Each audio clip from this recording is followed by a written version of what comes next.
Sasa leo nitakufundisha saikolojia ya watu ambao wanakubali kila kitu. Yeye kila kitu anakuwa anasema ndio, yani hakatai. Sasa hiyo waga ina madhara gani katika maisha yako? Lakini pia hata kama na wewe uko changamoto hiyo ya kukubali kila kitu, hiyo hali ina madhara gani kwako kisaikolojia? Sasa leo nitaenda kuelekeza kwa undani kabisa, ili hata kama wewe unayo tabia au ndugu yako umsaidie asiendelee na hichi kitu, kwa sababu sio kizuri. Lakini pia hata na wewe kama una mtu ambaye anakufanyia hichi kitu unabidi ujilinde baada ya kujifunza na kuelewa somo hili. Lakini kama hii ndo mara yako ya kwanza kujiunga na channel yetu ya Elikhan Mtz, karibu sana na usahau kusubscribe. Sasa saikolojia wale watu ambao wanakubali kila kitu, yeye kila kitu anakuwa anasema ndio akatai, mara nyingi waga tunawaitaga au kitaalamu tunawaita hao watu wanaitwa people pleaser. Yani watu ambao wanapenda kuwafurahisha watu kwa kila kitu, yani yeye mtu akatai, ukimwambia jambo lolote akatai, hao watu tunaitaga ni people pleaser. Sasa sababu ya kwanza ya hao watu kukubali kila kitu ni woga wa kukataliwa. Sasa hii mara nyingi inatokana kwamba wale watu ambao wana hofu ya kukataliwa au hofu ya kuonekana wako tofauti, mara nyingi wao wanaogopa hiyo hali, ndio maana anakuwa nakubali kila kitu. Sasa kuna sababu ambazo zinaweza kumpelekea huyo mtu akakubali kila kitu. Jambo la kwanza kabisa ni hofu ya upweke. Kisaikolojia watu wengi wana hofu kubwa ya kukataliwa na kuonekana wabaya, hivyo huchagua kubaliana nawe kila jambo, kwa sababu anakuwa anaona kwamba ataonekana yeye tofauti au ataachwa labda kwenye mahusiano, au utamuona yeye ni mtu ambaye yuko kinyume na wewe, kwa anakuwa nakubali ili akuridhishe. Na asilimia kubwa watu wengi sana wanaingia kwenye mtego huu. Yani yeye anakuwa nakubali kila kitu ili asionekane yeye yuko tofauti, ili msipishane, kwa sababu anajua kwamba mkipishana tu basi utamwacha. Sasa ile hofu ya upweke ndio inamfanya anakuwa nakubali kila kitu. Lakini sababu nyingine ni kuepuka migogoro. Watu wanaamini kuwa kuonyesha utofauti wa mawazo kutaharibu uhusiano wenu, hivyo wanaficha msimamo wao halisi ili kulinda amani ya muda mfupi. Unakuta kuna mtu anaogopa migogoro, kwamba anaamua sasa kukubali kwamba hii sawa, basi sawa, haina shida, hiyo ni hivyo. Yani anakuwa hakatai kwa sababu ya kuepuka migogoro. Lakini pia ni uhusiano usio na imara. Tabia hii inatengeneza mahusiano yasiyo na ukweli na yaliyojengwa kwenye misingi ya udhaifu na ya kinafiki. Unajua, ngoja nikupe siri moja. Watu wengi ambao wanakubali kila kitu wana madhara yake, kwa sababu mwisho wa siku wanakuwa wanafanya unafiki. Yani uhalisia kabisa, ameshaona kwamba wewe umefanya kitu ambacho sio sawa, lakini kwa sababu ya kuepuka mgogoro na upweke anashindwa kukuambia ukweli kwa sababu ya kuogopa hivyo vitu. Sasa mwisho wa siku huwezi kurekebika au kujiweka sawa, kwa sababu yule mtu anakuwa anakufanyia unafiki. Kwa mfano labda umefanya kitu ambacho kweli sio kizuri. Sasa kwa sababu yule anakuwa anaogopa ugomvi au anaogopa ile kuachwa au kuvunja kwa mahusiano, anaacha kukuambia. Sasa wewe huwezi kuboleka au kukaa vizuri, kwa sababu yule mtu anakuwa anakunafikia. Atakuwa anakubali kila kitu hata kama kina shida, ili tu aepushe hiyo migogoro. Sasa mazingira namna hiyo waga sio mazuri, kwa sababu hauwezi ukarekebika, hauwezi ukakaa sawa, kwa sababu sisi binadamu kuna muda tuna mess up au tunafanya vitu ambavyo viko tofauti. Sasa lazima uwe na mtu wa pembeni ambaye anakuambia ukweli. Lakini ukiona mtu ambaye anakubali kila kitu, maana yake huyo mtu anakuwa hawezi kusaidia kubadilisha au kujenga wewe kutoka kwenye mtazamo ambao ulikuwa sio mzuri kwenda kwenye mtazamo ambao unafaa. Lakini sababu nyingine ambayo watu wengine wanatumia mbinu ya kukubali kila kitu ni watu ambao wanatumia mbinu ya ushawishi mbaya. Sasa mara nyingi kwenye saikolojia kuna kitu kinaitwa love bombing. Sasa watu wenye nia ovu au tabia za kibinafsi hutumia mbinu hii mwanzoni mwa urafiki au mahusiano ili kukufanya ujisikie unathaminiwa na kueleweka kwa haraka sana. Mtu huyu anakubali kila wazo lako ili ujenge naye uaminifu mkubwa kwa muda mfupi. Mara ulinzi wako wa kisaikolojia unapoanguka, anaanza kukutawala kwa urahisi zaidi. Na hizi mara nyingi waga inatokea sana kwenye mahusiano. Unakuta mwanzoni kabisa ile mahusiano, unakuta mtu anakuambia yani wewe unafaa, uko vizuri, yani kila kitu cha kwako anakuwa anakisifia. Hata kama unatukana, yani hata kama unaongea vitu ambavyo vifai, anavisifia ili tu akuteke. Kwa sababu unajua sisi binadamu tunapendaga sehemu ambayo tunajisikia vizuri. Ukipata mtu ambaye anakusifia hata kama mabaya, unajisikia vizuri. Sasa hawa watu mara nyingi wanatumiaga hii mbinu ili kukucontrol baadaye. Kwa sababu gani? Anakusifia pale unapoanza kuwa karibu na huyo mtu na ukajiunganisha na huyo mtu, kaa karibu naye zaidi, ndio tunaitaga love bombing. Yani unakuwa umeshikana naye zaidi, ndipo anaanza kukutawala. Sasa anaanza kupunguza upendo, alafu ukianza kuhangaika anarudi tena. Anaweza kukucontrol anavyotaka yeye, kwa sababu tayari kuweza, yani amesha kutawala vile anavyotaka yeye. Kwa hawa watu pia wanatumiaga nia hiyo kwamba mwanzo wa urafiki anakuja anakuambia vitu vizuri, hata kama umekosea, hata kama umeongea kitu ambacho hakifai, anacheka watu wanafurahia, anakusifia kwamba wewe ni noma, wewe unafaa, anakuambia bosi, yani hapo ni safi, ili tu wewe uweze kumwamini na kuwa karibu naye. Lakini sasa baada ya wewe kumwamini na kuwa naye karibu, ndipo anaanza sasa kukutawala na kukuongoza. Na mara nyingi sana inatokea sana kwenye mahusiano. Mwanzoni kabisa unakuta mtu anafurahia kila jambo lako, kila hali yako anafurahia. Pale sasa anapoweza pale sasa unapoanza kumwamini na kuwa naye karibu, ndipo anaanza kukubadilikia, sasa anaanza kukutawala vile anapotaka. Sasa kwa sababu wewe na wewe pia umeshamwamini na umeshamuona ni mtu wa muhimu kwako, unakuwa uwezi kujitoa. Na hii mara nyingi ni ngumu, ndio unakuta sasa mtu kwenye mahusiano anashindwa kumwacha kwa sababu tayari ameshashikana naye. Kwa muda mwingine mtu anapokuwa anakubali kila kitu kwako, anaweza kuwa anatumia nia mbaya, yani anakuja na mchezo wa kutaka kuja kukutawala baadaye. Yani anakutengeneza mazingira umwamini na wewe umuone kama ni sehemu ambayo ni salama, alafu ukishamwamini baadaye aweze kukutawala. Hiyo tunaitaga ni love bombing. Lakini pia sababu ya tatu ambayo inaweza kumfanya mtu akawa anasema ndio kwa kila jambo bila kukataa, ni wale watu ambao wanapenda sana kukubali sana ili kupata kitu fulani. Sasa hao watu kitaalamu waga tunaitaga ni sycophants. Yani wale watu ambao wanasema yes kwa kila kitu. Sana kwa mazingira ya kazini hii kitu waga inatokea. Kwa mfano, upo na mtu ambaye anatamani sana awe karibu na wewe.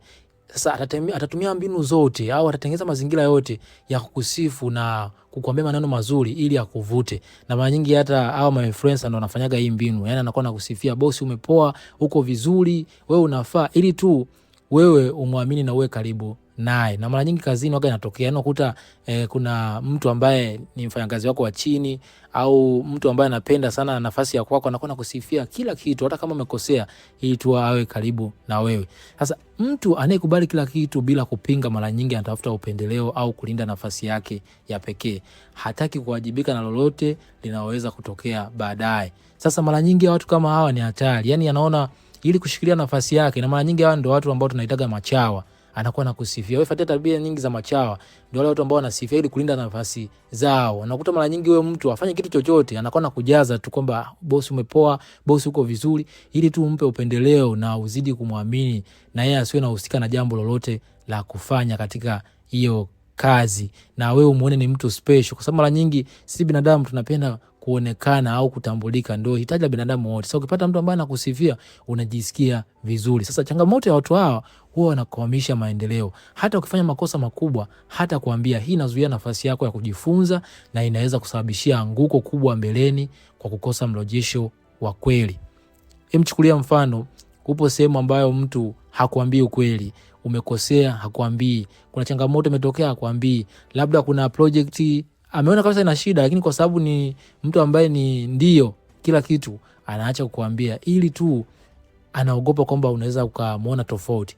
Sasa mwisho wa siku wewe huwezi ukaboleka au huwezi ukajijenga vizuri, na unaweza ukaharibu kazi zako baadaye, au unaweza ukaanza tabia ambayo sio nzuri baadaye, ambayo itakuja kukosti kabisa sana kwenye mazingira ya kazi. Kwa sababu mtu anakuwa hawezi kukosoa, hata kama kuna shida imeonekana pale anakuambia iko vizuri, hata kama umevaa shati ambalo halifai anakuambia hilo ndo zuri au linafaa. Sasa mwisho wa siku unaweza kwenda sehemu watu wakakucheka, wakwambia hili shati gani, lakini ule mtu ambaye anakubali kila kitu atakusifu hata kama umevaa kitu cha ajabu. Sasa mwisho wa siku huwezi ukakua wala kujifunza au ukaendelea, kwa sababu huwezi ukapata mabadiliko, kwa sababu mahusiano mazuri ni yale ambayo mtu anakuwa na uwezo kuambia pale ambapo mmekuwa tofauti. Lakini ukiona mtu anakubali kila kitu, huyo mtu sio kumfurahia, kwa sababu hawezi kurekebisha kwamba ndio kila kitu ndio. Hiyo kitu mara nyingi itakuharibu baadaye.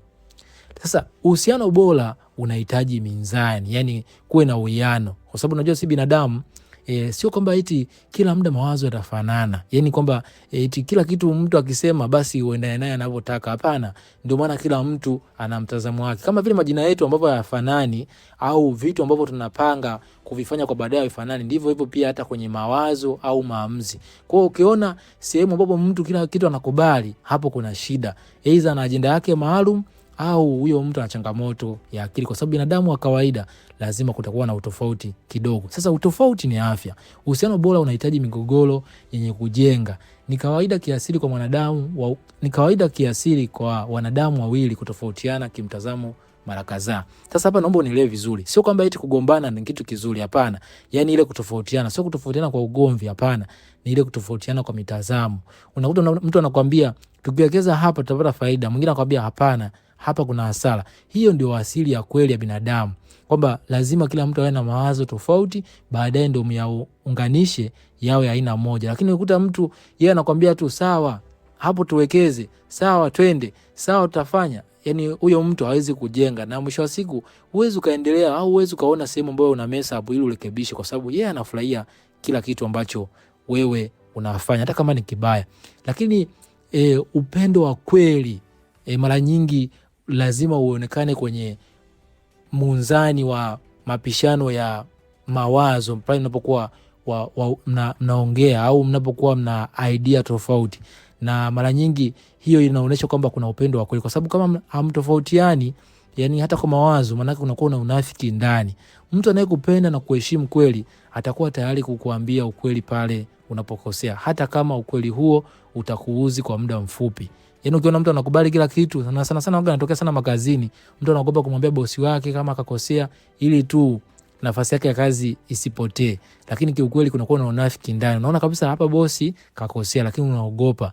Sasa huo waga sio uhusiano mzuri au mahusiano mazuri, kwa sababu mwisho wa siku unaweza kuja kufanya kitu ambacho ni kibaya, watu wanashindwa kuambia, afu kikaja kikakuua au kikaja kikakuzuru baadaye. Kwa upendo wa kweli mara nyingi upo kwenye ile ambapo mtu anaweza kukwambia ukweli na mkatofautiana kwa mawazo. Lakini ukiona mtu anakubali kila kitu, sawa, hiyo imekaa vizuri, hiyo iko poa, hapo kunakuwa na shida. Lakini pia sababu nyingine ambayo ni nzuri katika pale mnapokuwa mnatofautiana katika mawazo, inatengeneza hali ya kujenga na sio kubomoa. Mtu anayekubali kila kitu si ishara ya upendo, bali mara nyingi ni ishara ya kutojali hatima yako. Mara nyingi mahusiano ambayo yanakuwa yametofautiana kidogo, yani kwenye mitazamo, sio ugomvi. Sizungumzii kwamba eti mgombani au mpishane, hapana. Ni ile mitazamo. Sio kwamba kila mtu akubali kila kitu ambacho unakisema wewe, kwa sababu binadamu kila mtu ana malengo yake na ajenda zake. Sasa mahusiano mazuri ya kujenga ni yale ambayo mtu ana uwezo wa kukwambia kitu ambacho kiko tofauti, na hayo ndio yanakujenga wewe kuelekea kwenye hatima nzuri. Lakini ukiona mtu anakubali tu kila kitu, mara nyingi anakupeleka kwenye hatima ambayo sio nzuri, ambayo itakuja kukubomoa baadaye. Sio kitu cha kufurahia. Unakuta mtu anakuambia hapo imekaa vizuri, na wewe fuatia, kuna watu ambao yani ni wanafiki. Unakuta kabisa yani haujapendeza, mtu anakuambia umependeza, uko vizuri. Sasa mwisho wa siku huyo mtu hawezi kuboresha. Mtu anakuambia ukweli atakwambia kabisa hicho kiatu hakijakaa vizuri, hem katumie njia hii au kabadilishe kavae hivi ndio itakaa vizuri. Huyo ni mtu mzuri. Lakini yule mtu ambaye anasema imekaa vizuri, nenda tu, haina shida. Au kama kuna makaratasi unaona kabisa yana shida, unamuuliza anakuambia hana shida, nenda tu.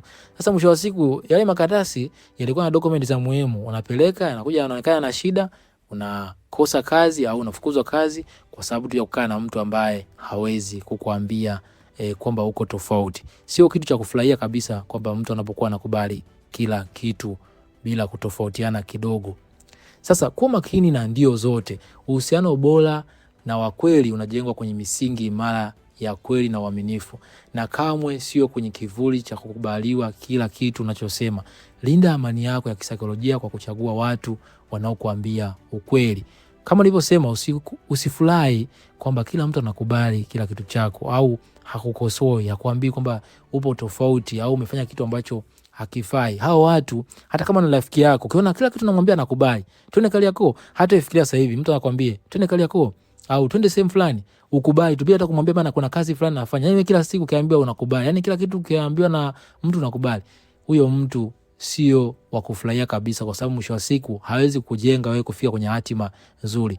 Mtu mwenye afya nzuri ya akili ni yule mtu ambaye anaweza akatambua kwamba kuna vitu viko tofauti na akakwambia, lakini yule mtu ambaye anakubali usifurahie. Kama ni rafiki yako msaidie, muelimishe, lakini pia kama ni wewe mwenyewe badilika. Hii sio tabia nzuri na itakuasili baadaye. Kwanza utaasili wale watu ambao unaishi nao, lakini pia hata na wewe mwenyewe pia itakuasili, kwa sababu watu wakishagundua wewe ni wa mtu wa hivyo, wanaweza kukutumia, kwa sababu unajua wewe ukatai, wanaweza kuletea jambo ambalo ulipendi, wanakusukumizia ulifanye, kwa sababu na wewe huwezi kukataa, basi watakuwa nakutumia wanavyotaka. Lakini pia kwa wewe mwenyewe ambao hufanya au una tabia hii, watu wanaweza kukukosesha wewe usifike sehemu ambayo unahitajika, kwa sababu tu hawawezi kurekebisha kwenye njia inayofaa.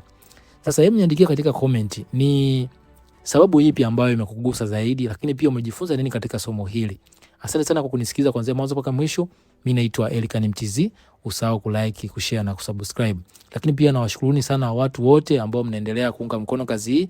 Niwaombe sana, ili kazi hii izidi kupamba moto au izidi kwenda juu zaidi, usisahau kulike na kusubscribe, lakini pia kucomment. Unapocomment ndio unafanya somo hili lipande juu zaidi na watu wengi walione. Asante sana kwa kunisikiza. Bye bye na uwe na siku njema.